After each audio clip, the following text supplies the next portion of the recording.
하나님 감사합니다. 오늘도 새 날을 주시고 이 새벽 하나님을 예배케 하심에 감사합니다. 우리 예배를 받아주시고 은혜 내려 주시옵소서. 예수님 이름으로 기도드립니다. 아멘. 342장으로 찬송하시겠습니다. 342장.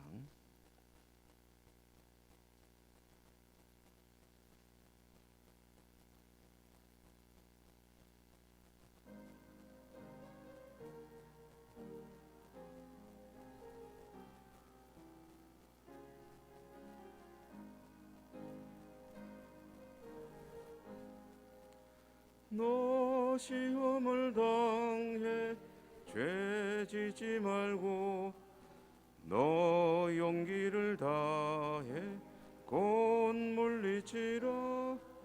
너 시험을 이겨 새 힘을 얻고 주 예수를 믿어 늘 승리하라. 우리 구주의 힘과 그의 위로를 빌라. 주님 내 편에 서서 항상 도우시리. 내 친구를 삼가 잘 선택하고 너 헌행을 삼가 늘 조심하라. 너 열심을 다해 늘 충성하고 온 정성을 다해 주 봉사하라. 우리 구주의 힘과 그의 위로를 빌라. 주님 내 편에 서서 항상 도우시리. 잘 이기는 자는 상 받으리니 너 낙심치 말고 늘 전진하라. 내 구세주 예수 힘 주시리니 주 예수를 믿어 늘 승리하라.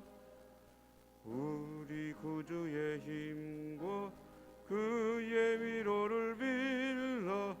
주님 내 편에 서서 항상 도우시리. 사사기 1장 22절입니다.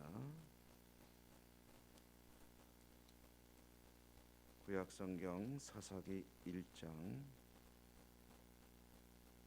22절부터 끝절 36절까지 한 절씩 교독하겠습니다.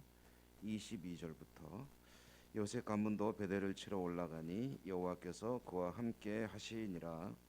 요셉 가문이 베델을 정탐하게 하였는데 그 성읍의 본 이름은 루스라.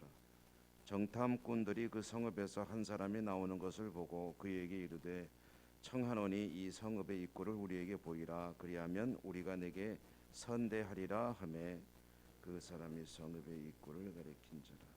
이에 그들이 칼날로 그 성읍을 쳤으되 오직 그 사람과 그의 가족을 놓아 보내매 그 사람이 햇사람들의 땅에 가서 성읍을 건축하고 그것의 이름을 루스라 하였더니 오늘까지 그곳의 이름이 되니라.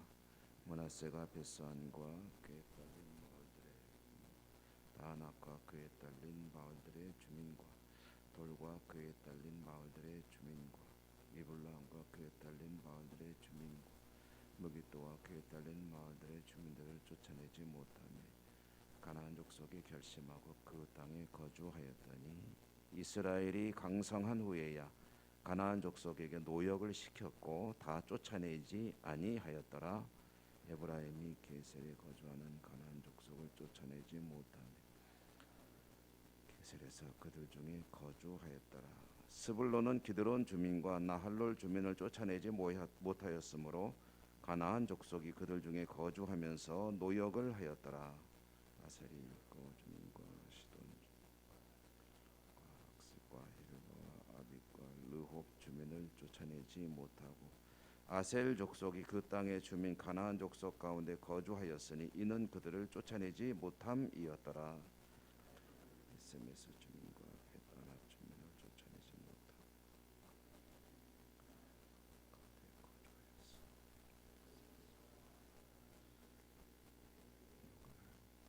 아모리 족속이 단 자손을 산지로 몰아넣고 골짜기에 내려오기를 용납하지 아니하였으며 결심하고 헤레스 산과 아얄론과 사알빔에 거주했더니 요셉의 가문의 힘이 강성하며 아모리 족속이 마침내는 노역을 하였으며 아모리 족속의 경계는 아그라빔 비탈의 바위부터 위쪽이었더라. 아멘. 오늘도 주님의 은총에 함께 하시기를 기원합니다.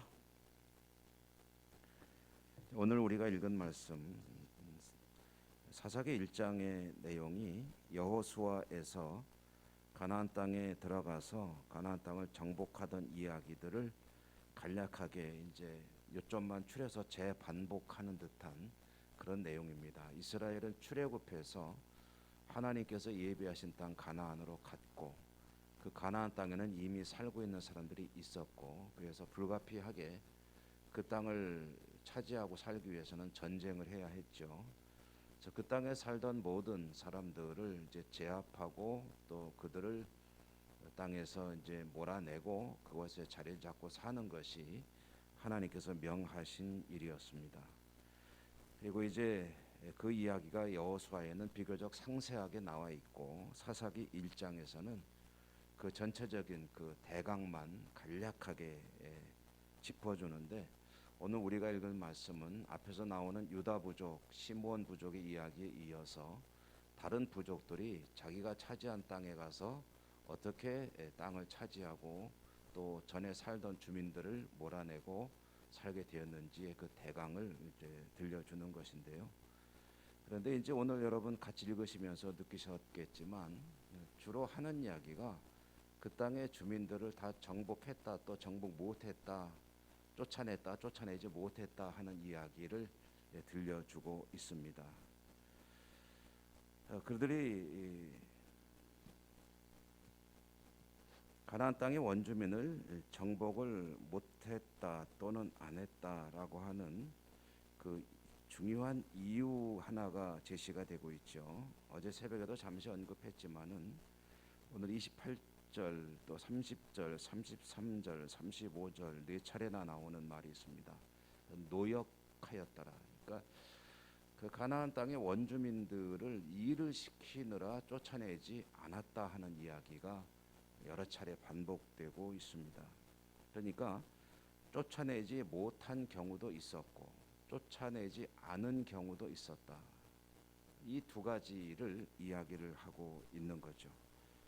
이 두 가지 차원, 쫓아내지 않는 것과 쫓아내지 못한 것은 둘 다 사실은 하나님 보실 때에 이스라엘 백성들의 아주 큰 문제였습니다. 왜냐하면 가나안 땅에 들어가면은 대전제가 그것에 온전한 순전한 하나님 백성들의 터전을 마련하는 것이었기 때문에 원래 살던 원주민들은 다 몰아내는 것이 하나님의 원래 계획이었습니다. 그런데 못 쫓아냈다 하면은 무슨 얘기냐면은 믿음으로 그들을 침략하지 못했다.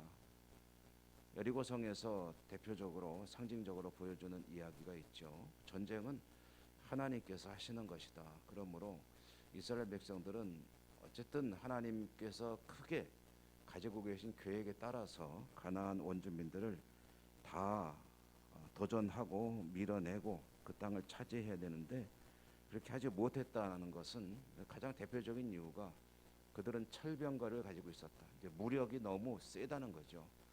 그러니까 이스라엘 백성의 입장에서는 그들을 향해서 덤벼들지 못했다 하는 것은 다른 말로 하면은 믿음으로 하나님을 의지하여 나가지 못했다 하는 그런 이야기고요. 두 번째로는 이제 안 쫓아낸 건 뭐냐 하면은 안 쫓아낸 것은 이용 가치가 있으니까 놔두고 쓴 겁니다. 노역을 시켰다라고 되어 있는데 이 노역을 시켰다라는 말에는 여러 가지 의미가 다 포함이 되어 있죠. 그것은 그들의 기술도 필요했고 또 노동력도 필요했고 그리고 여러 가지 노하우나 농사법 이런 것들을 배우고 습득해야 되고 또 협조를 받아서 해야 되기 때문에 그들을 쫓아내지 않았다 하는 건데, 둘 다 결국은 뭐냐, 못 쫓아냈건 안 쫓아냈건 둘 다 뭐냐면 하나님 말씀에 역행한 것이다.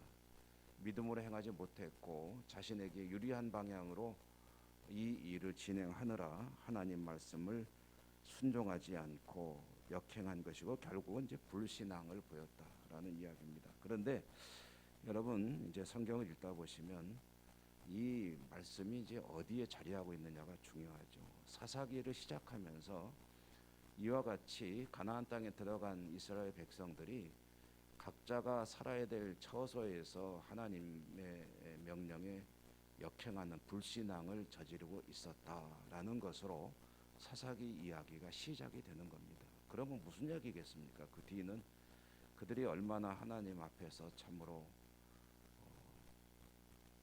바람직하지 못한 모습으로 살았느냐 하는 이야기가 사사기의 전체 주제가 되겠죠.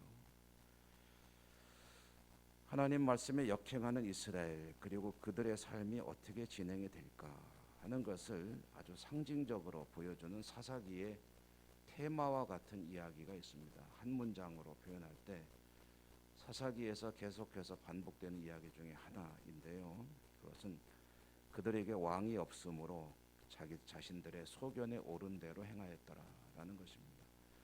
그들에게 왕이 없었다. 그래서 자기들 생각에 옳은 대로 살려고 했다. 자기들이 가고 싶은 대로 갔다는 이야기입니다. 왜 그랬냐? 왕이 없으므로. 그러면 그 왕이 누굽니까? 그들에게 다윗과 같은, 사무엘과 같은, 사울과 같은, 아니면 솔로몬과 같은 왕이 없었다는 얘기겠습니까? 그게 아니죠. 이스라엘의 왕은 누굽니까? 하나님이시죠. 다윗이 있어도 진짜 왕은 하나님입니다. 그리고 다윗은 하나님의 명을 받아 하나님의 백성들을 다스리는 통치 행위 대리자 정도로 이해하는 것이 좋습니다. 그래서 이스라엘의 왕은 가장 적합한 비유로 쓸 때 성경 자체가 그렇게 말하죠. 이스라엘의 목자다라고 이야기합니다. 목자. 왕이 목자입니다. 왕이 통치권자, 지배하는 자가 아니고 주인의 양을 맡아 그 양들이 먹을 것이 있는 초장으로, 물가로 인솔하고 다니면서 양을 먹여 살리는 그러한 목자이지 그런 어떤 절대권을 행사하는 그런 왕이 아니다라는 것이죠. 그들에게 왕이 없었다라는 얘기는 무슨 얘기겠습니까? 하나님이 그들에게 없었다. 그러므로 자기들 하고 싶은 대로 했다 하는 것이 이제 사사기 전체를 관통하는 주제입니다. 그러니까 자기들 마음대로 하다 보니까 하나님께서 때로는 징계도 하고 또 그 정신 차리고 하나님께 나오면은 기도하면 구원도 해주시고 또 삶이 편안해지면 다시 또 자기들 마음대로 살고 하는 이야기가 반복되고 있었다 하는 것이죠. 이 사사기의 사이클입니다. 하나님께서 그러면은 왕이 없으므로라고 했을 때 하나님께서 그들을 외면하고 계셨느냐 하면 그거는 결코 아니죠. 하나님은 그들과 항상 함께 계셨는데 그들이 하나님의 뜻과 하나님의 말씀을 역행하고 외면하고 자기들 소견에 오른 대로 행할 때에 그들에게는 왕이 없는 것이었다라는 이야기 아니겠습니까? 하나님 말씀이 아니라 자기 소견에 오른 대로 행하는 삶을 살아갈 때 그들에게는 하나님이 없는 것과 다를 바가 없다 하는 이야기가 이제 성립이 되는 것이죠. 여러분, 저와 여러분 우리들이 가장 하나님 믿고 살면서 소원하는 것 중에 하나가 무엇입니까? 하나님께서 나와 동행해 주시기를 바랍니다. 오늘 하루도 하나님이 저와 동행해 주셔서 보호해 주시고 은혜 주시고 지켜 주시고 하나님께서 주시는 여러 가지 만 가지 은총 가운데 사는 복된 하루가 되기를 원합니다 하는 마음을 가지고 있는데, 하나님께서 이제 그 길을 늘 제시해 주시죠. 그것은 하나님의 말씀과 뜻 안에 거하는 그것이 바로 하나님과 동행하는 것이요, 하나님의 안보하심과 은총을 받아 누리는 복된 삶을 사는 것이다 라는 것을 말씀하시는데, 그것은 이제 그거고, 그리고 나는 이렇게 해줬으면 좋겠다 하는 그런 생각이 사실은 왕이 없이 자기 소견에 옳은 대로 추구하는 길을 살아가는 그런 모습과 뭐가 다르겠습니까? 여러분, 오늘도 하나님의 은총이 여러분과 함께 하셔서 승리하시는 복된 하루 되시기를 바라는데요. 그것은 바로 하나님의 말씀과 하나님의 뜻을 추구하는 것이다 라는 것을 기억하시며 하나님과 동행하는 복된 하루가 되시기를 주님 이름으로 축원합니다. 은혜로우신 하나님 감사합니다. 사사기 읽기 시작했습니다. 사사기를 통해서 들려주신 하나님의 말씀을 잘 듣고 우리의 삶은 우리의 소견대로가 아니라 왕 되시는 하나님 말씀을 잘 따라가는 복된 삶이 될 수 있도록 인도하시고 축복해 주옵소서. 오늘도 하나님 약속을 붙들고 기도하겠습니다. 들으시고 응답해 주시고 교통해 주시고 축복하여 주옵소서. 예수님 이름으로 감사하고 기도드립니다. 아멘. 하늘에 계신 우리 아버지, 아버지의 이름을 거룩하게 하시며 아버지의 나라가 오게 하시며 아버지의 뜻이 하늘에서와 같이 땅에서도 이루어지게 하소서. 오늘 우리에게 일용할 양식을 주시고 우리가 우리에게 잘못한 사람을 용서하여 준 것 같이 우리 죄를 용서하여 주시고 우리를 시험에 빠지지 않게 하시고 악에서 구하소서. 나라와 권능과 영광이 영원히 아버지의 것입니다. 아멘. 오늘도 주신 말씀을 인하여 기도하시고 여러분의 소원, 우리가 함께 기도하는 여러 가지 기도 제목, 아픈 분들 위한 기도 꼭 해주시고요. 다 같이 간절한 마음으로 하나님께 기도하겠습니다.